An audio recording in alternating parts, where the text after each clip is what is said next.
So it's installment number 3 on what to do when we make mistakes. And I'm on a roll for making mistakes this week. I think I'm a little excited about some things that have been going on in my life. And so as I'm working on this print project, I'm finding myself bumping up against my own edges. And so I thought I'd take that as an opportunity to share with you the joy of being able to recognize when things are not going the way we would like them to be going, to not despair. So what we have here is the sample that I did last time we met, and this was the drawing, and this was the block, and this was the print. And of course, it was just the beginning. It was the very first proof. So we don't expect everything to be exactly the way that we want it to be, but we do want to feel as if we're moving in the direction that gives us a sense of, yes, yes, that's where I want it to be going. So I didn't get that feeling when I reviewed the design quality of this particular print. So what I've done is made adjustments, and that's exactly what we do when we feel like we're making a mistake. So we make adjustments. So today what I'm going to do in this very quick little video is I'm going to do another print, and I'm going to just put a little bit of ink out on this. Oh, I don't even know if this, see, I'm using water-based ink for a particular reason. That is that it's so easy to clean up. And when we're doing a proof, there's no reason to use oil-based ink. It takes a long time to dry. It's a whole different kind of process for cleaning it up. So I'm just mixing together a little bit of yellow ink and a little bit of blue ink, and then we'll make our print. So let me move things around here for a minute and just get the ink going. So we've got our brayer, and we've got our plexiglass sheet, and we've got our water-based ink, just simple speedball. Comes in all different colors, and we're mixing the two colors together just to make it a little bit more interesting. And so whenever we're working with printing ink of this nature, whether it's oil-based or water-based, as this is, we want to leave plenty of room around the edge so things don't get messy. That's very difficult to achieve when we're working with little ones, young artists. But in our own studio process, we want to keep things clean and as organized as possible. Got my ink. I like the color.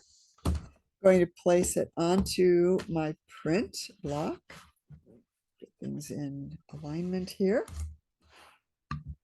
And so we ink the block.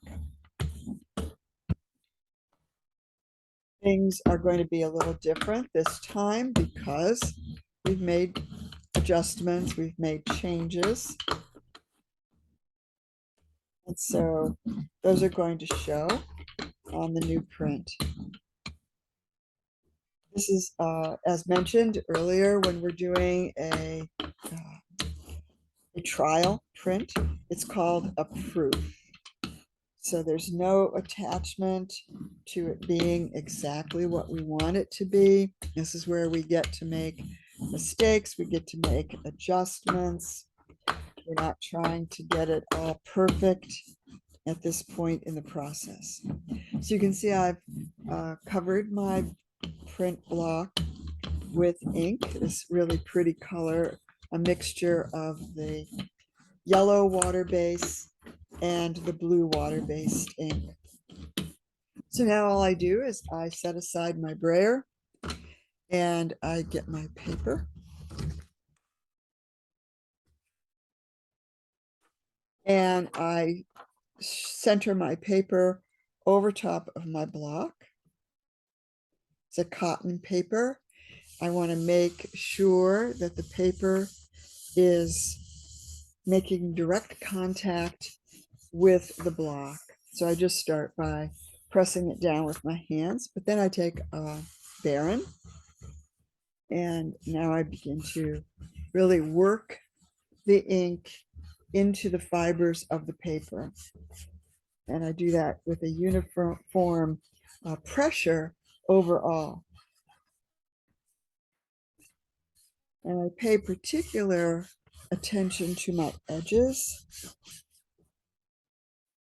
So I have a nice sharp edge and a white border around the edge of the print, which makes it really nice for handling and also for matting and framing later on.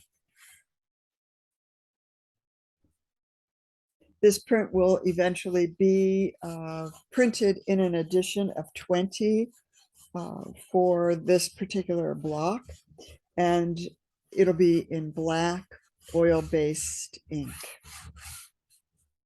That's just a choice that I'm making.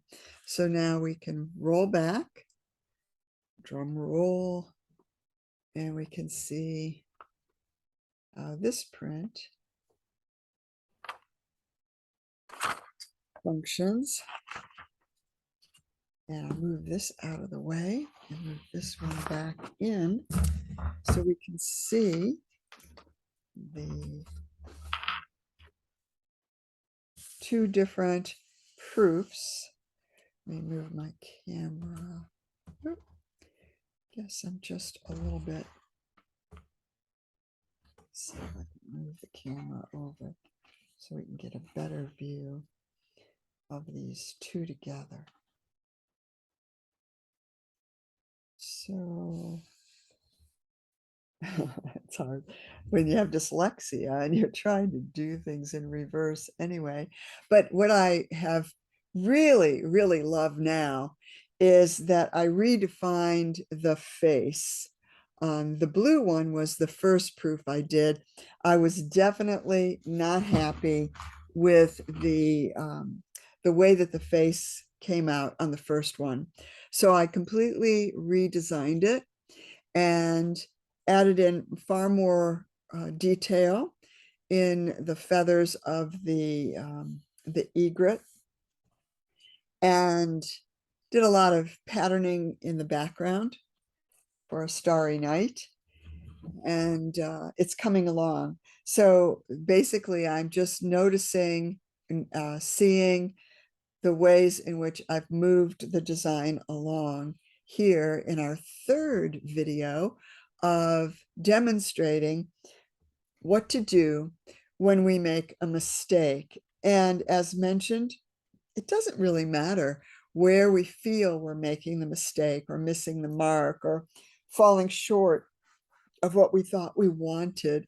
It can be any discipline at all. It can be dance, choreography, it can be poetry, it can be writing an essay. We always have to do a rewrite or a rehearsal or a reworking of the project.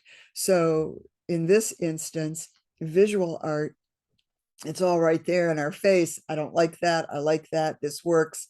This doesn't work. And as a result, these little videos are just reminding us how we can actually take something that doesn't work at all and change it so that it works beautifully.